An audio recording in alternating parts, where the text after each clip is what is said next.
guys, Crystal here for Unity. I have another Kraft color combo for the series this month, and we are using Kraft cardstock as everybody has some Kraft cardstock in their stash. For this card, we are using wild flowers.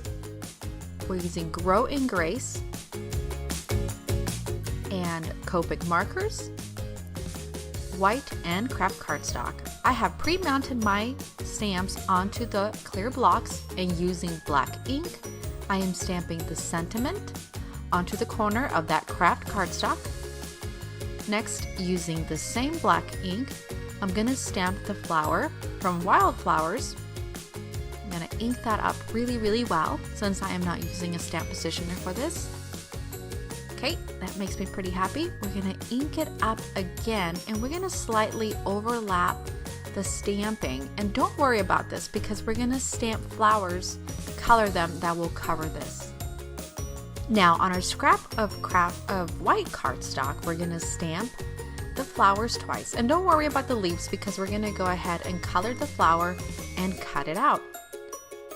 So, as I mentioned, using our Copics, I'm going to begin with the lightest shade, coloring one of the petals, going in with my medium shade, and then going in with the darkest at the very center of the flower, blending it with the lightest, and moving on. And we're going to continue this pattern throughout the petals of the flower.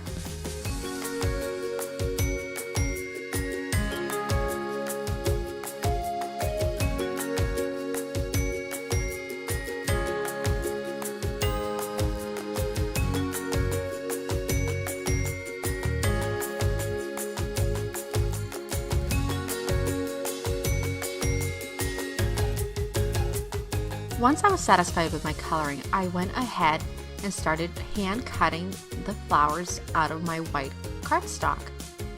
I'm going to go ahead and speed up the process of the cutting, as it did take a few minutes, but you get to see the entire process.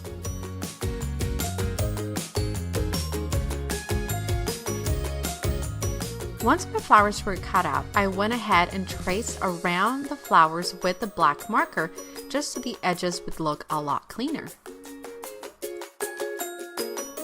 Now we're going to go ahead and place our colored flowers using foam adhesive on top of the stamped Kraft cardstock.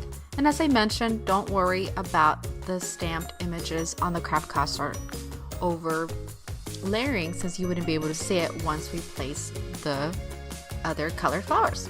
As a finishing touch, I am adding a few drops of Black Nouveau, and once it is all dried, I went ahead and placed this on my card base. Thank you so much for joining me on this series of Kraft cardstock color combos. I hope you've enjoyed this tutorial. Please give this a thumbs up, subscribe to the YouTube channel if you haven't yet, and leave a sweet comment below if you so desire. Thank you so much for joining me. Have an awesome day.